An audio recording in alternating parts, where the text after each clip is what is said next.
Hall of Fame broadcaster Jim Lampley is going to be a part of it, which is so cool. And Jim is good enough to join us right now. If you want to watch, youtube.com/CBS Sports Radio. Jim, it's Maggie Gray and Andrew Perloff. Great to see you. Great to have you back on a big-time fight. Well, thank you very much. I genuinely appreciate that compliment. It's been a terrific thrill already to be here for a couple of days in my former second home, the MGM Grand Hotel in Las Vegas. Yeah. Walking the hallways, going into the media room, reconnecting with people who, for the most part, I have not seen in 4.5, 5 years. Somewhat sentimental, stimulating, exciting. I've been in Chapel Hill, North Carolina, taught for 5 semesters in the communications department at UNC. I'm there amid the serenity of the pines and the other trees, etc. So to come back to Vegas and to be here amid the bustling energy of this scene, getting ready for a big fight, walked out onto the Strip the other night just to go out and experience it. And I'm old enough to say, with some credibility, it was like an acid trip. Back in this truly hallucinogenic environment. So looking forward to Saturday night. It's like Hunter Thompson. It sounds like, that experience. We'll get Aaron Rodgers on the line for you, Jim. What did you miss the most in 4.5 years? What part of calling these big fights did you really miss? The fighters. The fighters as human beings. The fighters as exemplars of their unique lives and their uniquely challenging pursuit. The level of emotional control and thought control it takes for fighters to do what they do and do it at the highest possible level over the course of these remarkably long and challenging careers. So I've missed having the chance just to sit and talk with fighters and hear from them. This afternoon, I'm going to get a 10-minute period with Canelo and a 10-minute period with Jamel, and I'm very excited at the prospect of getting a chance to talk with both of them. ppv.com this Saturday, September 30th at 8 p.m. Eastern. It's the live stream where Jim is going to be there co-hosting the viewer chat in real time. It's exclusively for the ppv.com viewers. It's so cool to be providing that kind of commentary and to have Jim Lampley with boxing. It's like better than peanut butter and jelly. It just goes together. And, Jim, you've been like the soundtrack of so many boxers' careers, and we could go through that. But there's so much more to your broadcasting career. You did the NFL. You did college football. You've done how many Olympic Games? Like 12, 14 Olympic Games. Here's a question, because Perloff and I talk so much football on this show. Do you ever wish that you stayed with football? No.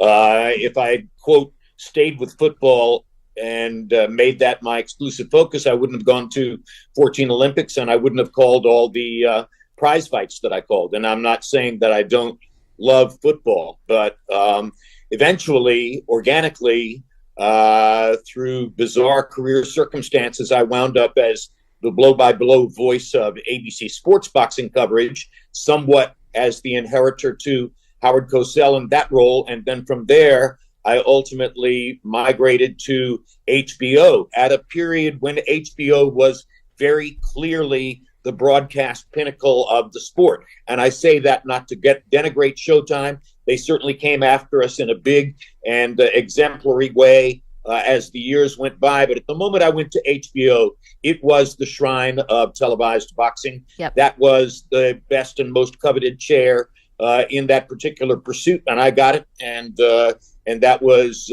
really thrilling, because if you go back to 1955, when I was 6 years old, and my mother first sat me down in front of a television set to watch a sports event, that sports event was Sugar Ray Robinson versus Bobo Olson, their second fight for the middleweight championship of the world. So boxing was my birthplace as a sports fan, and boxing will be my final resting place, and that's entirely logical. I mean, I don't think anyone would argue boxing is not exactly in the same place in the sports world as it was, say, 40 years ago. But what would you say is, in your experience as a boxing fan, what was the height, the biggest moment where boxing, which fighter really took the national attention the most? Ever since you saw that first fight with Sugar Ray Robinson, sounds like you were hooked. What was sort of like the peak moment nationally for some people who might be too young to remember that? Well, of course, the bittersweet element of this is that it's about the fall of an icon rather than the elevation of an icon. But the very first fight I ever called as a broadcaster was Mike Tyson versus Jesse Ferguson in upstate New York in 1987. I was assigned to boxing by a newly installed incoming president of ABC Sports, whose first instinct about our division was, who is Jim Lampley and how do I get rid of him? And he was looking for a way to make me extremely uncomfortable and to get me to walk away from my contract. Of course, he didn't know that the first thing my mother had assigned me to see was Sugar Ray Robinson versus Bobo Olson. He didn't know that Cassius Clay, ultimately Muhammad Ali, was my ultimate, most iconic, most emotional childhood hero. He knew none of that. You know, he just saw me as a guy that that he didn't want on his air. He didn't know that the division had just signed a look-see, get-to-know-you contract with a 19-year-old heavyweight from upstate New York who was about to become the biggest thing in the global media culture. So all those things came together kind of poetically for me. It couldn't have drawn it up, and it happened. And so, no, I never said to myself, gee, I wish I had focused on football, or I wish that I had somehow gotten past Bob Coxis to be the primetime host at NBC instead of the daytime and late night hosts and things like that. Never said that. Boxing was my destiny, and boxing was the right destiny, and boxing moved my heart more than other sports. So I wound up in exactly the right place. And Jim Lampley is going to be part of ppv.com. They're live streaming all the action Saturday, September 30th at 8 p.m. Eastern. And that's where you can find Jim. I mean, you mentioned about Tyson. I said, Jim, you're the soundtrack for so many fighters' careers. I mean, Tyson, and we could go to Oscar de la Hoya and Lennox Lewis, and I could keep going on and on. I mean, these are boxers and these were big personalities. What was the most surreal moment you've had broadcasting a fight? The moment that maybe didn't take you out of your element, but a moment you're like, I can't believe I'm watching this, I'm narrating this for an audience of millions.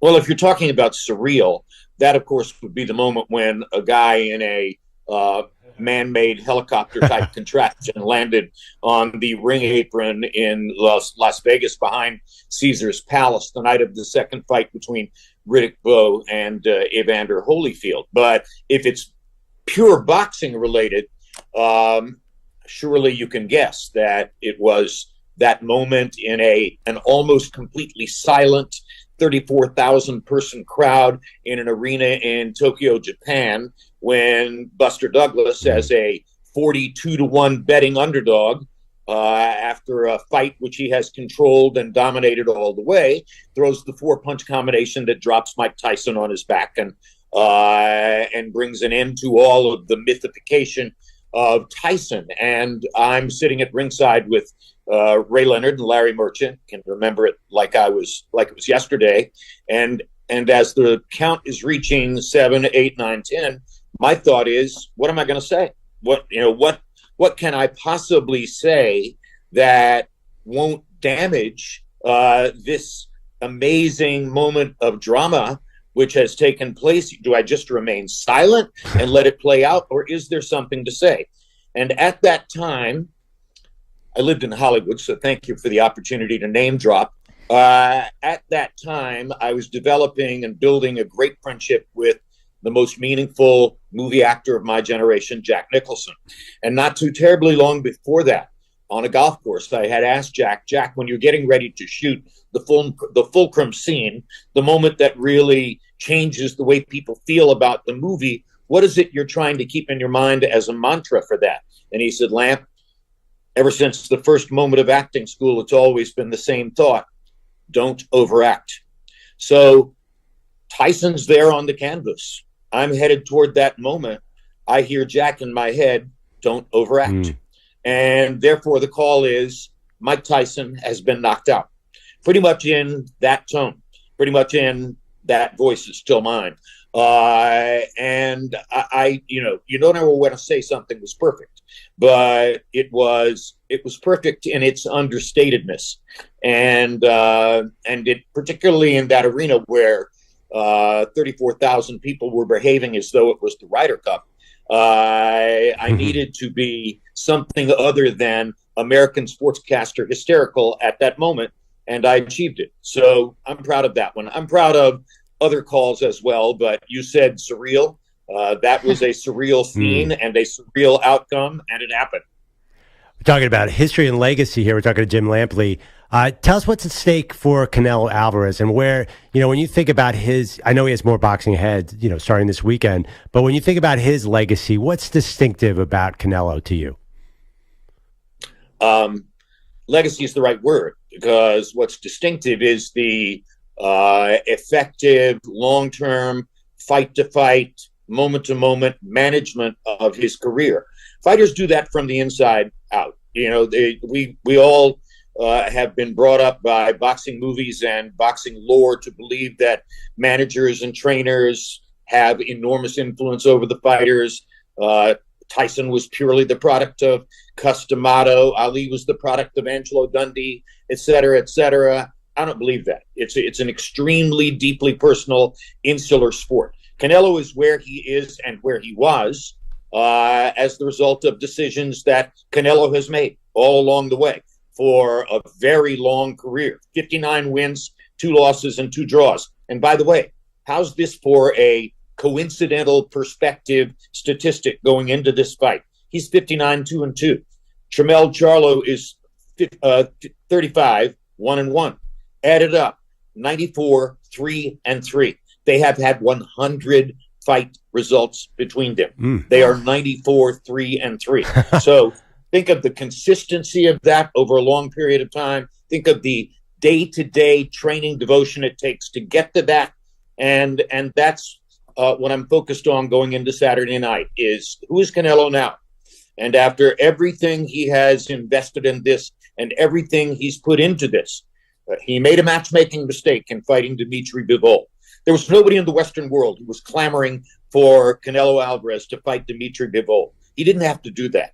I don't know who talked him into it, whether it was him or somebody else. But you fight somebody who's longer, taller, fundamentally bigger, has an Olympic gold medal, has an immaculate professional career, has all the craft. Why do you do that?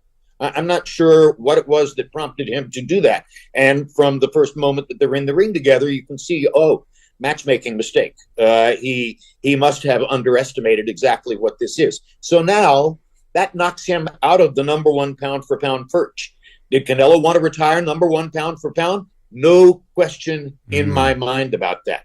Does he also want to retire as the number 1 greatest Mexican fighter of all time? No question in my mind. He's an extremely proud man. So now he has put a chink in that armor. He's kind of threatened those identities. And he needs to do whatever he can at this stage to begin to regain those identities before retirement arrives, because it's going to arrive. It's somewhere down the road.